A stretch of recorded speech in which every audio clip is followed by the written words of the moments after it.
Muy bien. Vamos al libro de Marcos, capítulo 4. Marcos, capítulo 4, versículos del 1 al 32, aunque nosotros en este momento vamos a leer hasta el versículo 20. Queremos seguir con nuestro énfasis, tanto de la escuela dominical como de las predicaciones que hemos estado llevando, de vivir en misión. El Señor nos ha llamado a que vivamos en misión. Como cristianos, como discípulos de Cristo que somos, tenemos que tener bien claro que nuestra responsabilidad o nuestro llamado ante el Señor no es solamente el de venir aquí y congregarnos y de pasar un buen tiempo adorando a nuestro Señor, un buen tiempo de comunión. Todo eso es excelente, todo eso es bueno. Pero nosotros debemos entender y asumir esa misión que el Señor nos ha dado a cada uno de nosotros. Y es de ir y hacer discípulos de Cristo. En las predicaciones que hemos estado llevando, ya hablábamos de Mateo capítulo 28, donde encontramos allí esa gran comisión.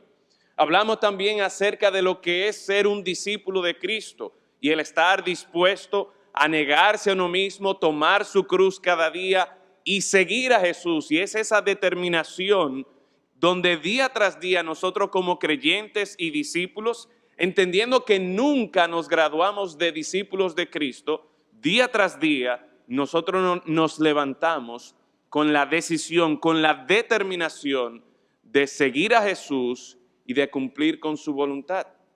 La semana pasada nosotros vimos cómo de manera llana, cómo de manera simple, aunque la gran comisión parezca una tarea difícil porque estamos hablando literalmente de que el Señor nos va a usar a nosotros primero para cambiar la dirección de nuestras vidas, donde yo antes vivía para servirme a mí mismo, para agradarme a mí mismo, y ahora, porque he visto la gloria de Cristo, porque he reconocido por la gracia de Dios la salvación y la verdadera vida eterna en Cristo Jesús, ahora ya yo dejo de seguirme a mí mismo, de seguir mis deseos, de seguir los placeres de este mundo, la corriente de este mundo, y prefiero a Cristo Jesús sobre todas las cosas. Y el Señor nos llama a nosotros también a que por medio de la predicación de su palabra, por medio de la enseñanza de su palabra, Él nos va a usar a nosotros para lograr ese mismo propósito o esa misma transformación en la vida de los pecadores. Y la semana pasada nosotros veíamos que realmente no debemos entender que esto es una tarea titánica en el sentido de que es a mí que me corresponde salvar o es a mí que me corresponde transformar un corazón pecador, sino que nuestra tarea sencillamente es llevar al pecador a la cruz de Cristo y aprovechar las múltiples oportunidades que Dios nos da para que por medio de su palabra, utilizando la palabra poderosa, el evangelio poderoso, nosotros compartirlo, nosotros enseñarlo, nosotros predicarlo, nosotros darle un versículo a una persona, nosotros utilizar un tratadito, nosotros invitar a alguien a que escuche la palabra de Dios y acercarlo más y más hacia el Señor Jesucristo.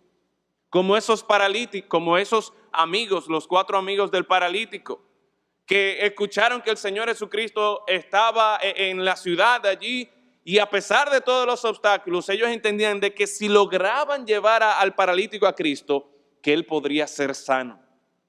Pero más importante, como vimos en esa historia, no era solamente que el Señor Jesucristo tenía el poder para sanar, sino que Él tiene el poder para salvar.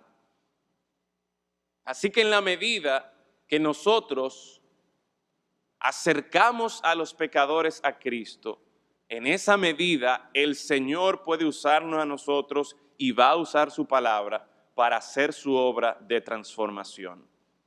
Realmente no es un asunto complicado, no es un asunto difícil.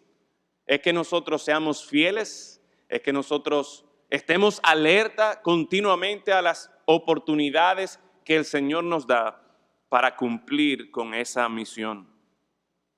Y en esta mañana me gustaría seguir con este tema de vivir en misión, de llevar a cabo la misión que el Señor nos ha dejado. Y de manera particular, nosotros considerar este texto del libro de Marcos, capítulo 4, y cómo el Señor, quien era un maestro de maestros, utiliza aquí tres parábolas que tienen que ver con un mismo objeto, que tienen que ver con un mismo instrumento que él usa para enseñar. La parábola que tienen que ver con la semilla y cómo es por medio de la palabra de Dios que nosotros vamos a ver el crecimiento del reino de Dios, que nosotros vamos a apreciar el fruto en la vida de los pecadores. Así que en el libro de Marcos vamos a leer los versículos del 1 al 20, donde tenemos allí primero la parábola del sembrador.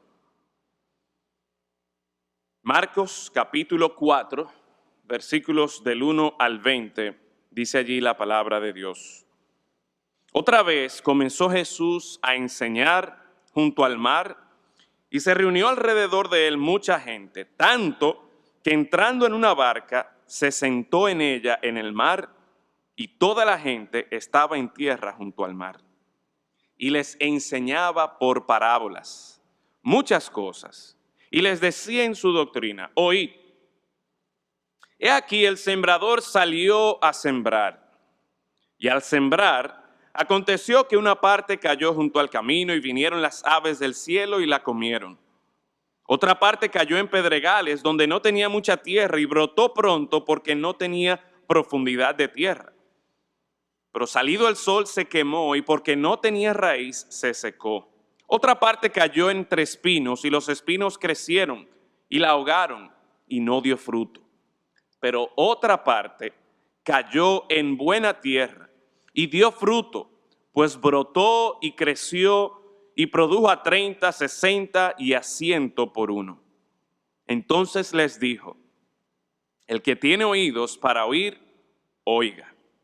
Cuando estuvo solo, los que estaban cerca de él con los 12 le preguntaron sobre la parábola. Y les dijo: a vosotros os es dado saber el misterio del reino de Dios.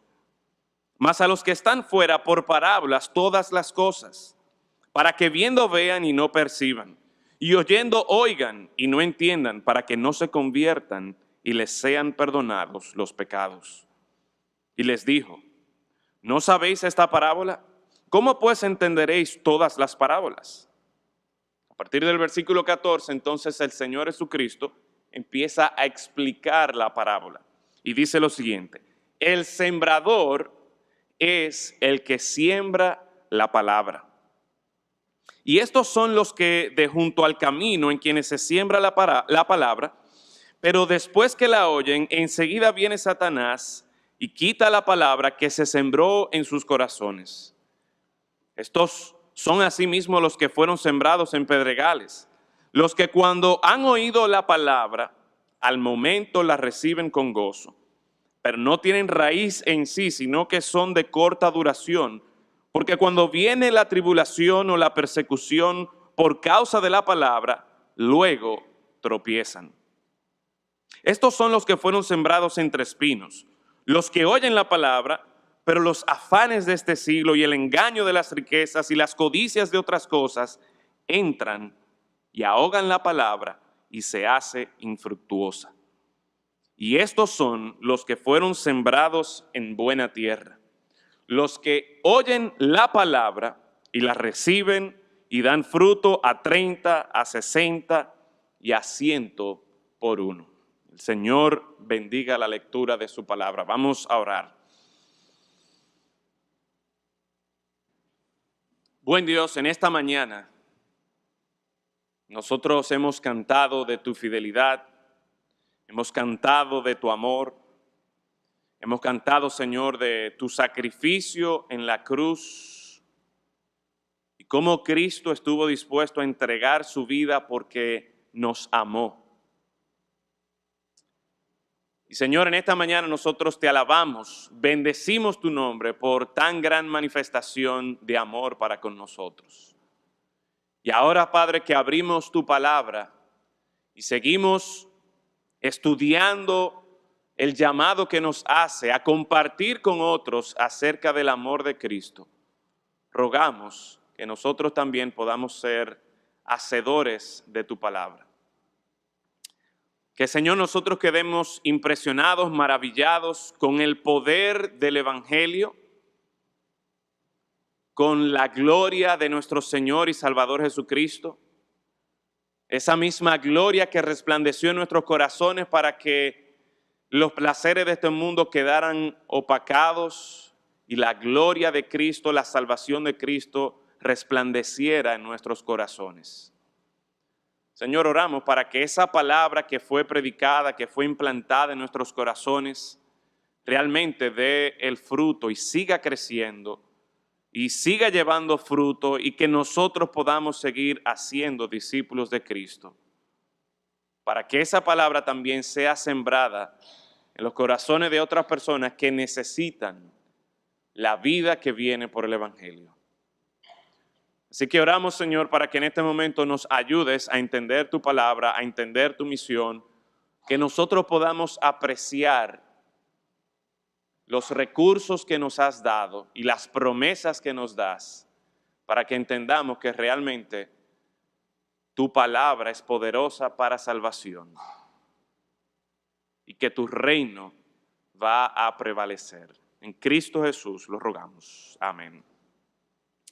El Señor Jesucristo, una de sus maneras preferidas de enseñar era precisamente por medio de parábolas. Si usted se pone a analizar en los evangelios, quizás la forma más común en la que el Señor Jesucristo enseñaba era por medio del método de pregunta y respuesta.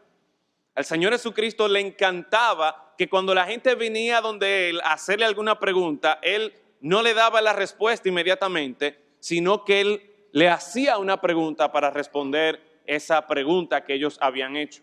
Pero quizás un segundo método favorito del Señor Jesucristo para enseñar era por medio de las parábolas, por medio de historias comunes y corrientes que la gente entendía, que la gente conocía los detalles, para así entonces lograr conectar con su audiencia, lograr impactar a su audiencia y que su audiencia pudiese entender el mensaje que el Señor tenía para ellos. Y pues en este pasaje de Marcos hay varias parábolas, no solamente las tres que nosotros estaremos viendo, pero sí hay tres parábolas que tienen en común el tema de la semilla.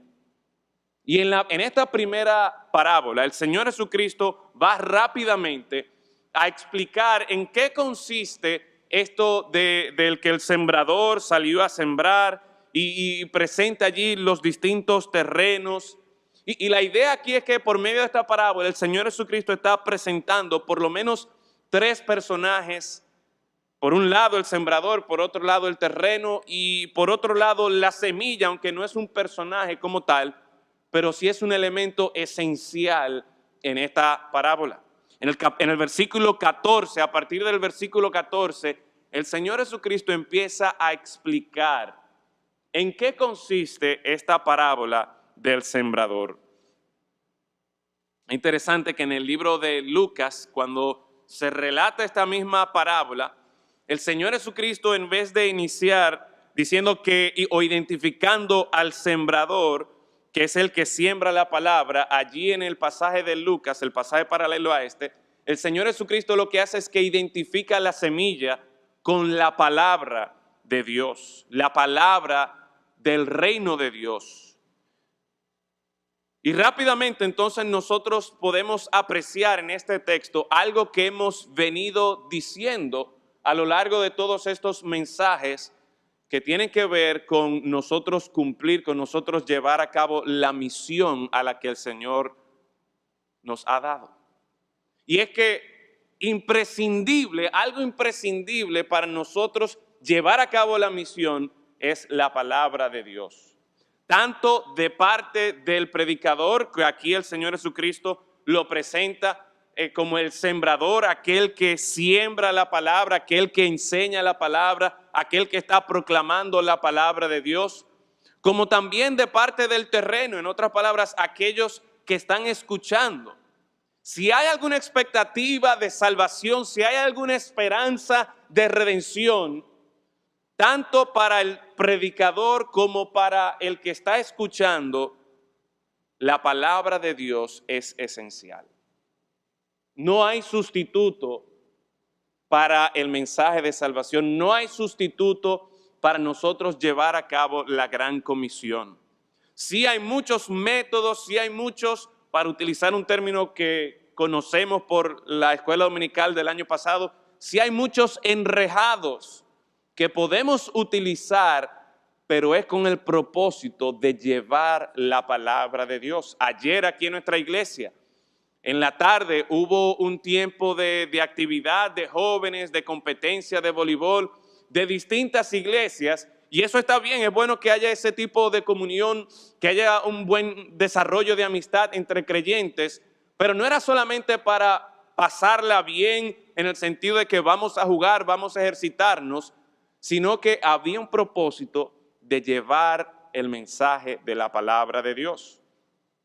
Otros hermanos de aquí de nuestra iglesia ayer fueron a Asua y de manera directa fueron a predicar la palabra, y lo hicieron esto ya sea tocando puertas o teniendo como una escuela bíblica con los niños, y luego en la noche tuvieron un tiempo de predicación. Pero para cumplir con la misión a la que el Señor nos ha llamado, en cada una de esas actividades, en cada una de esas estructuras o enrejados, lo esencial era predicar, compartir la palabra de Dios. Así que, hermanos, nosotros todos, discípulos de Cristo, que pensamos y que estamos escuchando este énfasis de vivir en misión y de hacer discípulos de Cristo, nosotros tenemos que entender que esta es la herramienta principal que nuestro Dios nos ha dejado para llevar a cabo su misión.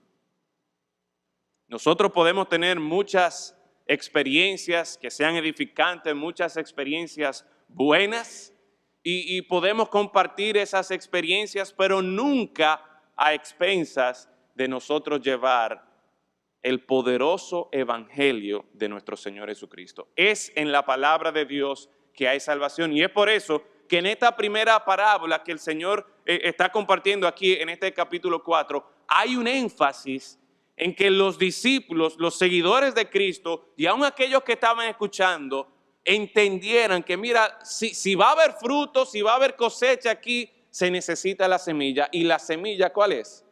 La palabra de Dios.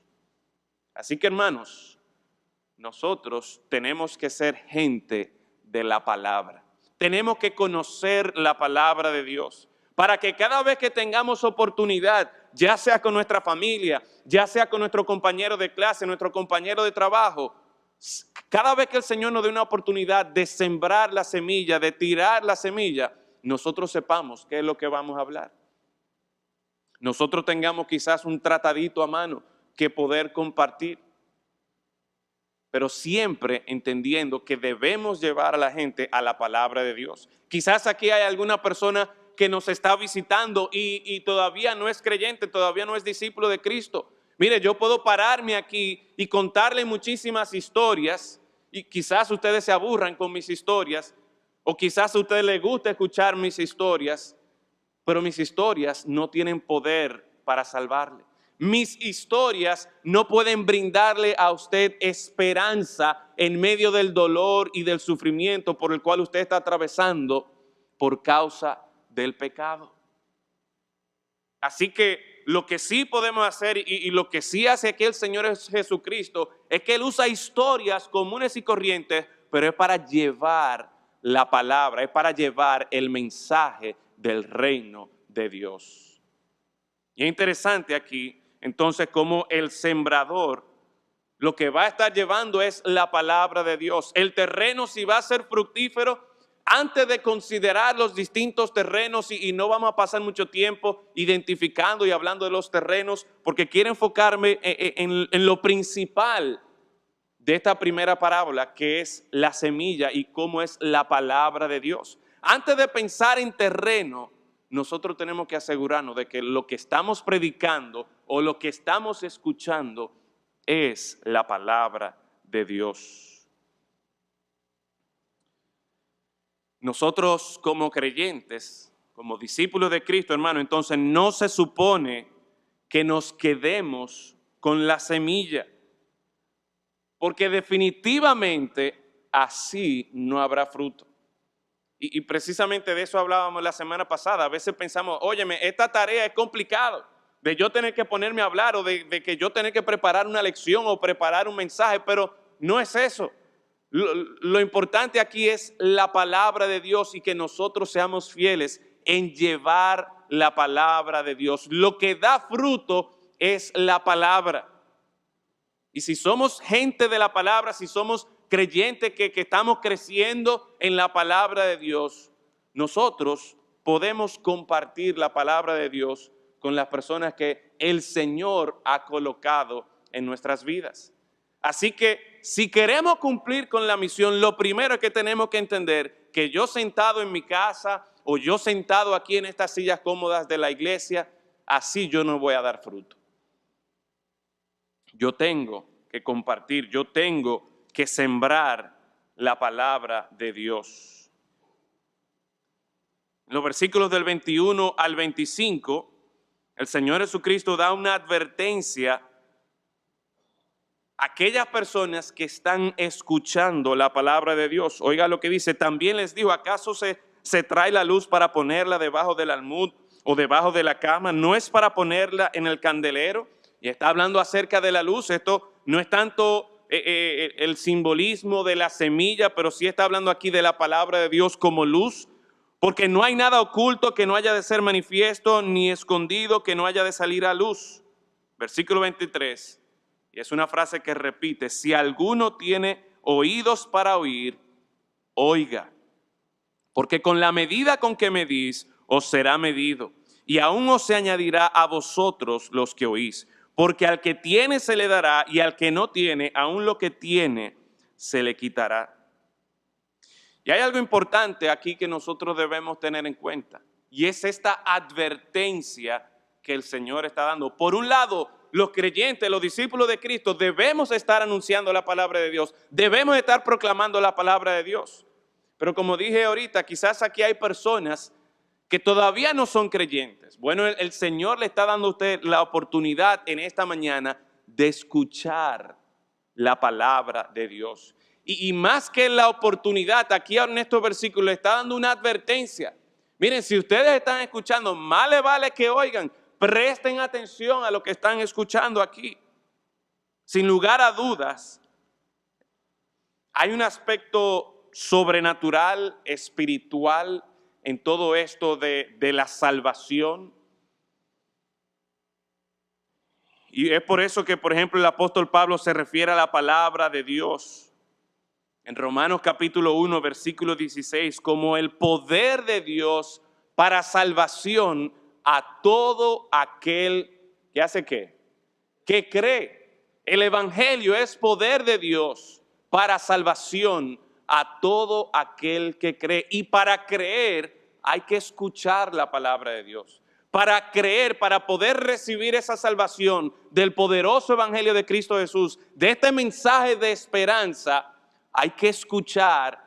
Pero escuchar no solamente que me entre por un oído y me salga por el otro, sino que yo debo también creer.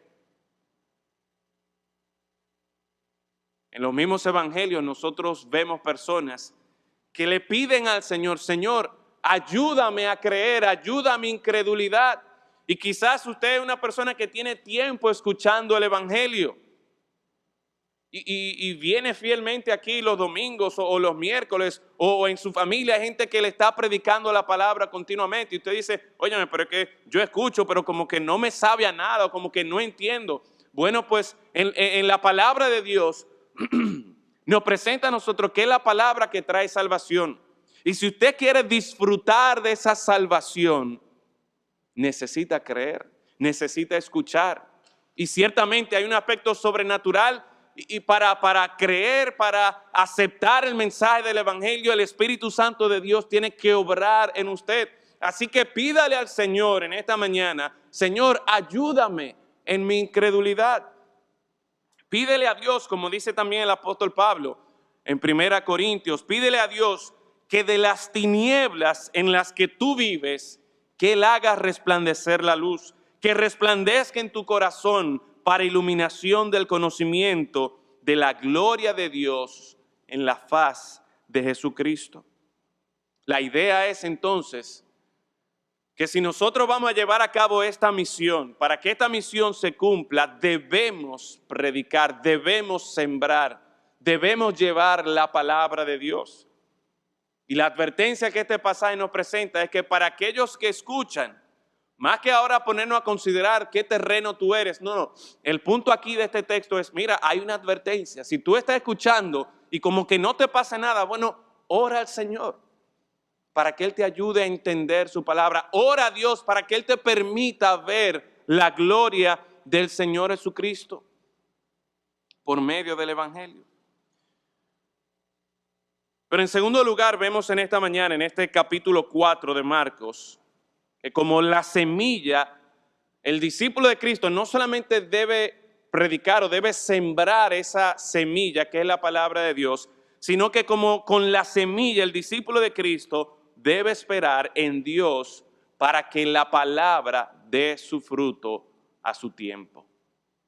Y esto lo vemos aquí en los versículos del 26 al 29, otra parábola donde el Señor Jesucristo utiliza esta imagen de la semilla para que podamos apreciar cómo es que funciona esto de llevar a cabo la misión de Cristo, cómo es que funciona el poder de la palabra de Dios, el poder del Evangelio para salvar a aquellos que están perdidos en sus pecados. Mire conmigo el versículo 26, decía además, así es el reino de Dios, como cuando un hombre echa la semilla en la tierra y duerme y se levanta, de noche y de día la semilla brota y crece sin que él sepa cómo, porque de suyo lleva fruto la tierra. Primero hierba, luego espiga, después grano lleno en la espiga, y cuando el fruto está maduro, enseguida se mete la hoz, porque la siega ha llegado. La audiencia del Señor Jesucristo, una vez más, estaría muy familiarizada con esta ilustración que el Señor Jesucristo está presentando aquí, con esta parábola. Ya había hablado de la parábola del sembrador, sembrando la semilla que es la palabra de Dios, pero ahora aquí presenta otro aspecto de la semilla, ya no tanto enfatizando que la semilla es la palabra de Dios, sino que aquí ahora nos está dando como unos lentes para que con rayos X podamos apreciar cómo es que funciona esto, cómo es que la palabra de Dios puede llevar o crear fruto en una persona muerta en sus delitos y pecados. Así que la audiencia del Señor Jesucristo entendería muy bien lo que Él está diciendo en el versículo 27. Muchas de esas personas que estaban en este tiempo dependían del campo, dependían de la siembra, de la cosecha. Y todos ellos, fuesen judíos o fuesen de otras naciones, todos ellos, cuando sembraban, oraban a sus dioses. ¿Por qué? Porque ellos entendían que ya lo único que ellos podían hacer era sembrar la semilla. Y a partir de ahí dependía de que si sus dioses quisieran o no quisieran darle fruto a lo que ellos habían sembrado. Eso ellos pensaban. El punto es que ellos sembraban y entendían que el crecimiento, el fruto que esta semilla iba a dar, oigan esto, estaba ya fuera de su alcance. Estaba fuera de su alcance. Por lo tanto, ellos dependían en Dios. Ellos no entendían cómo era que funcionaba. Ellos solamente podían ver cómo salía un tallo, luego salía una espiga, luego salía ese grano lleno y eventualmente, entonces, luego de que el grano estaba maduro, ahí venía la hoz para la cosecha.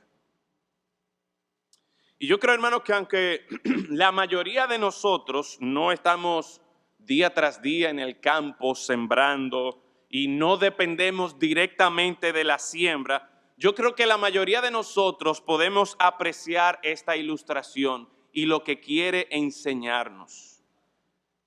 La mayoría de nosotros recuerda ese experimento maravilloso que hizo en el colegio, en el que usted cogía, lo primero era un potecito de compota, ¿verdad? ¿Y qué le echaba al potecito? Le echaba su algodón. ¿Y qué le ponía en el algodón? La habichuelita, ¿verdad? Y usted esperaba, le echaba un chin de agua y esperaba en la tarde y quizá no veía nada, pero al otro día empezaba a ver como que estaba saliendo algo de la habichuelita. Y le seguía echando agua y seguía esperando ahí. Y al otro día, como que ya empezaba a salir algo un poquito más largo de la habichuelita. Y el punto es que en la medida que iban pasando 2, 3, 4 días, usted podía apreciar cómo de esa semillita, cómo de ese grano de habichuelita estaba saliendo algo. Usted no pasaba ahí todo el tiempo viendo cómo se empujaba desde la semillita y empezaba a salir una hojita verde o empezaba a salir un tallito, pero día tras día, sin que usted supiera cómo ocurriera, esta semillita empezaba a traer fruto o empezaba a dar vida. Ahora, si usted planta una semilla de aguacate esta tarde cuando llegue a su casa, usted no puede pretender que mañana ya usted va a tener su mata de aguacate y que el viernes le van a hacer su sancocho y usted se va a comer ese aguacate que salió de su árbol de aguacate. Generalmente, una mata de aguacate dura entre 5 a 7 años para producir su primer aguacate. Así que está a tiempo todavía, pero no piense que para la semana que viene usted va a estar comiendo de su propio aguacate. Si usted se pone a esperar a ver el proceso de crecimiento de esa semilla de aguacate y se pone a esperar 1 año, 2 años, 3 años, 4, 5, 6, 7 años, es muy probable que usted se vaya a desanimar, que usted se vaya a desesperar, porque óyeme, ya pasó una semana, ya pasó un mes, ya pasó un año y todavía no estoy viendo nada. Es interesante cómo el apóstol Pablo también en 1 Corintios toma esa ilustración del Señor Jesucristo y la aplica a su ministerio en medio de cierta división que había allí para que los creyentes en Corinto entendieran algo muy importante de la misión que nosotros como iglesia debemos llevar a cabo. Dice el apóstol Pablo, yo planté, Apolos regó, pero ¿qué dice?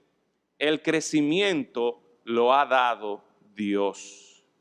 En otras palabras, Pablo está asumiendo su responsabilidad de plantar, de sembrar la semilla que es el evangelio, de predicar el evangelio de Cristo. Pero Pablo reconoce algo más y es que él no está solo en este trabajo. Es que Apolos también y otros más están involucrados en este proceso y a menudo con una misma persona o con un mismo grupo de personas, distintos siervos de Dios van a estar trabajando, pero siempre llevando la palabra de Dios.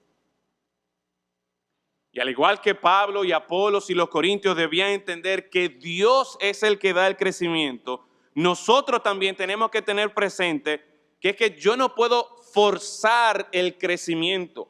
Yo no puedo pretender que yo voy a hacer que la gente se convierta forzosamente. No, mi responsabilidad, ¿cuál es? ¿A qué que me ha llamado el Señor? A predicar la palabra, a sembrar la semilla del evangelio, a enseñar la palabra de Dios, a aprovechar cada rincón, cada oportunidad que yo tenga para promover el crecimiento de la palabra de Dios. Pero hermanos, algo sumamente importante que nosotros debemos tener presente y que si no entendemos esto, nos vamos a desanimar. Y es que el crecimiento lo da el Señor. El fruto lo da el Señor. En la iglesia de San Cristóbal, donde yo estuve pastoreando por 6, 7 años, había una familia que asistía fielmente a la iglesia. La esposa era creyente, los hijos daban testimonio de que eran creyentes, pero el esposo no era creyente. Sin embargo, este hombre asistía fielmente los miércoles en la noche a la iglesia. Era más fiel que muchos hermanos de la iglesia. Y él iba allá, escuchaba la palabra de Dios, él iba a actividades que la iglesia hacía, donde teníamos tiempo de comunión, donde se enseñaba, donde se predicaba la palabra. Por años él estuvo expuesto al evangelio. Yo llegué a San Cristóbal y ya este señor asistía a la iglesia. Yo salí de San Cristóbal y este señor seguía asistiendo regularmente a la iglesia sin haber hecho profesión de fe. Eso fue hace 7, 8 años. El año pasado, no recuerdo exactamente para qué fecha fue, pero sí recuerdo que la hermana me llamó temprano en la mañana, muy gozosa, muy animada, porque de repente, sin ella predicarle en ese momento, sino que estaban teniendo un tiempo donde generalmente la familia, como familia, oraba, el esposo le anunció a su familia, mira, ya yo puedo orar, ya yo hice profesión de fe. Y efectivamente, este hombre, sin uno darse cuenta, sin hacer mucho escándalo, sin ir a una gran conferencia o a una gran predicación evangelística, este hombre hizo profesión de fe. ¿Por qué? Antes de yo llegar allá, ya este hombre estaba escuchando la palabra. Cuando yo llegué a San Cristóbal, por 7 años, este hombre fielmente escuchó la palabra. Después el hermano Ariel Alfonso seguía predicándole, seguía de vez en cuando visitándole, pero de repente, un día, este hombre hizo profesión de fe. ¿En qué momento fue? ¿Cómo ocurrió eso? Yo no sé. Dios dio el crecimiento. Dios llevó fruto a la vida de ese hombre. Los pastores y otros predicadores que habían ido allá habían sido fieles predicando la palabra de Dios. Su esposa, sus hijos habían sido fieles predicando la palabra, compartiendo en el devocional, viviendo vidas transformadas por el evangelio, y eventualmente este hombre dio fruto. Así que, hermanos, no desmayen, no se desanimen, sigan plantando, sigan regando, que el Señor a su tiempo va a traer el fruto. Yo sé que aquí mismo en nuestra iglesia tenemos testimonio de hermanas que estuvieron orando por más de 45 años por la salvación de su esposo. Y el Señor a su tiempo dio la salvación. Ahora, si yo me pongo a ver con una lupa, mira, le prediqué y déjame ver qué está pasando. Y si yo me siento ahí a darle seguimiento día tras día, hora tras hora de qué está haciendo el Señor, muy probablemente yo me vaya a desanimar. Pero el punto es que mi responsabilidad es predicar, es enseñar, es llevar, sembrar la palabra del Evangelio de Cristo, que es poderoso para salvación, y el Señor a su tiempo dará el fruto. Así que, hermano, una vez más, no te desanimes, no desmayes, planta, riega. El Señor a su tiempo dará el fruto.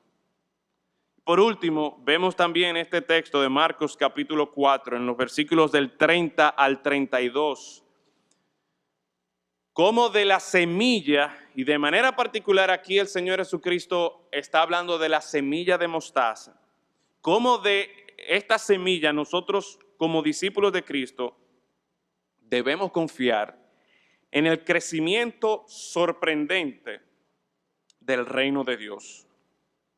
Decía también, versículo 30, decía también, ¿a qué haremos semejante el reino de Dios? ¿O con qué parábola lo compararemos? Y aquí está el Señor Jesucristo una vez más usando las parábolas, tratando de que la gente entienda, tratando de conectar con la gente con temas que ellos estaban familiarizados. Es como el grano de mostaza, una semilla que el Señor Jesucristo aquí más adelante la identifica como una hortaliza, que ellos estaban familiarizados con esa hortaliza, con esa semilla. Y dice, como el grano de mostaza que cuando se siembra en tierra es la más pequeña de todas las semillas que hay en la tierra. Pero después de sembrado crece y se hace la mayor de todas las hortalizas y echa grandes ramas, de tal manera que las aves del cielo pueden morar bajo su sombra. ¿Qué podemos apreciar aquí de la semilla de mostaza? ¿Qué podemos aprender? ¿Qué es lo que el Señor quiere que nosotros notemos? Mira cómo esta semilla, una semilla bien pequeña, y dentro de las matas o árboles que ustedes conocen, dentro de las hortalizas que ustedes conocen, esta es una de las que más alto crece, entre 10 a 15 pies.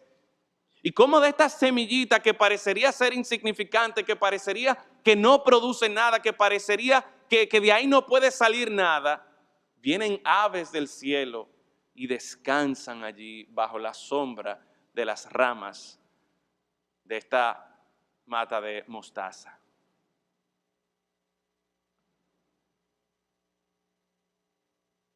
A menudo, nosotros como creyentes, sí valoramos la salvación que Dios nos ha dado. Sí damos gracias a Dios porque, óyeme, qué bueno que el Señor en su misericordia me ha rescatado de la condenación del pecado. Pero salimos allá afuera al mundo y estamos en nuestra universidad y vemos cientos de jóvenes alrededor de nosotros que no tienen nada que ver con el Evangelio. Y nos vemos, miren, chiquitico. Y ¿qué puedo hacer yo aquí? O estamos en nuestra empresa trabajando y hay cientos de personas que están allí y nosotros calladitos ahí porque, óyeme, ¿qué puedo hacer yo aquí? Bueno, el Señor quiere que nosotros podamos apreciar el poder de la palabra de Dios en transformar vidas, pero no solamente en transformar vidas, sino en el crecimiento exponencial del Evangelio. ¿Por qué esta comparación? ¿Por qué este llamado de atención a nosotros para que podamos apreciar el crecimiento maravilloso, sorprendente de la palabra de Dios en la vida de un hombre, una mujer, pecadores?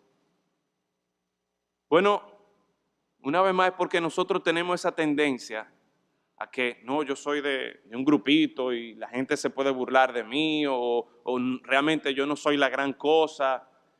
Pero es verdad que nosotros no somos la gran cosa.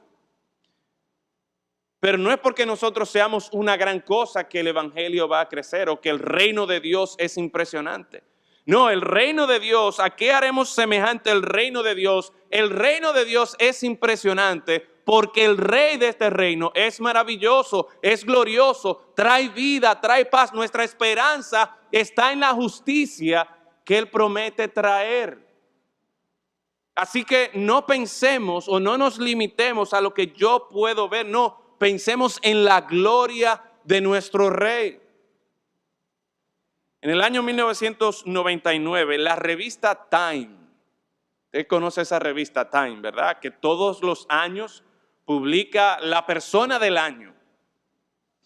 Bueno, pues en ese año, 1999, ellos no estaban considerando solamente la persona del año, sino estaban considerando a lo largo de todo el siglo que estaba terminando y de hecho fueron más allá porque no era un artículo solamente para considerar la persona del año, sino considerando personas influyentes.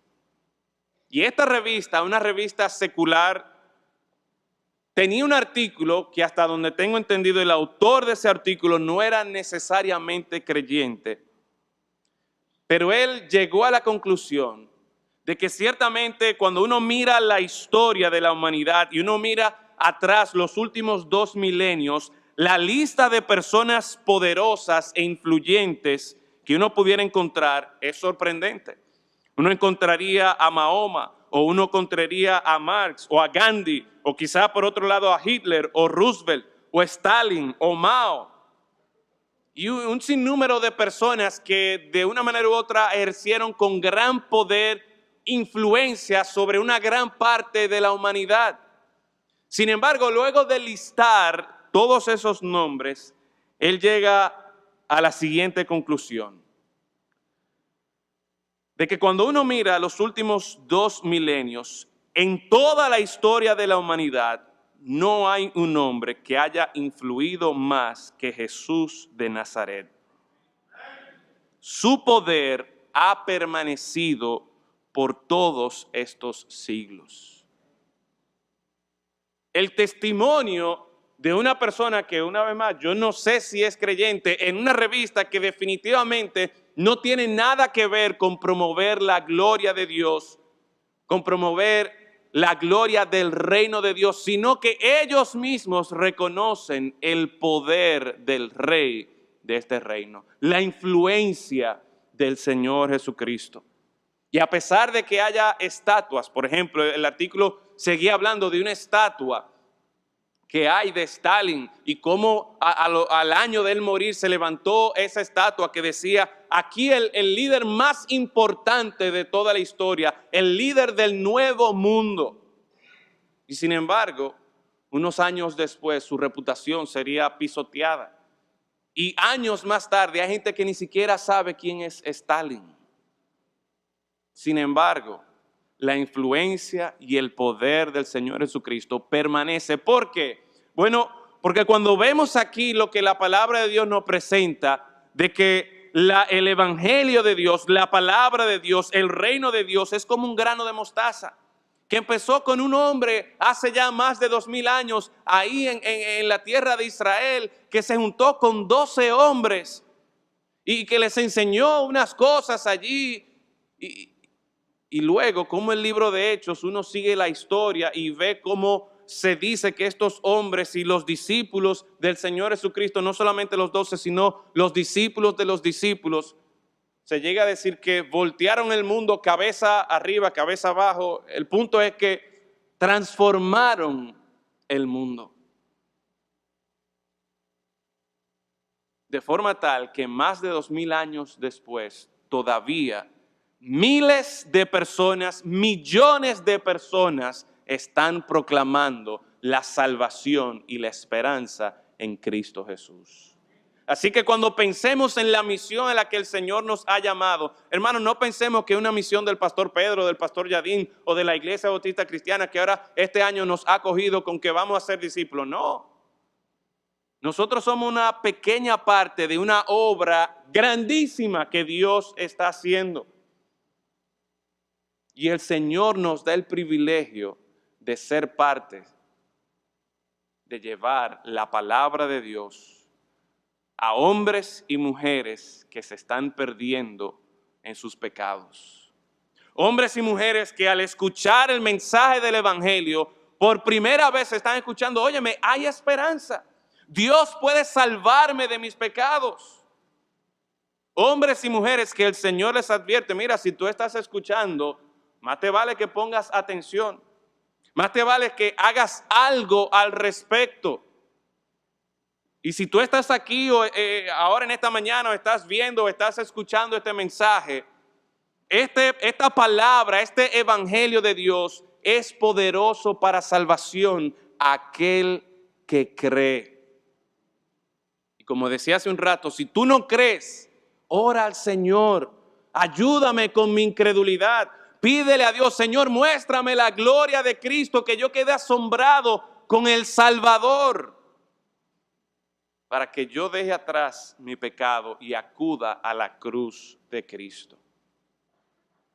Y de eso es que se trata esta misión, de nosotros predicar la palabra de Dios, este mensaje de esperanza, estas buenas noticias, para que hombres y mujeres pecadores puedan aceptarlo, puedan creer en Cristo Jesús como Señor y Salvador, puedan apreciarlo a Él como al Rey verdadero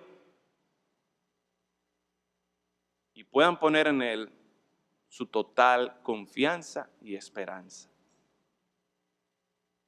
¿Qué hacemos con esto que hemos escuchado en la mañana de hoy? Bueno, nosotros como discípulos de Cristo, de la semilla podemos aprender la importancia de manejar la palabra, de predicar la palabra, de continuamente estar aprovechando la palabra de Dios para sembrar.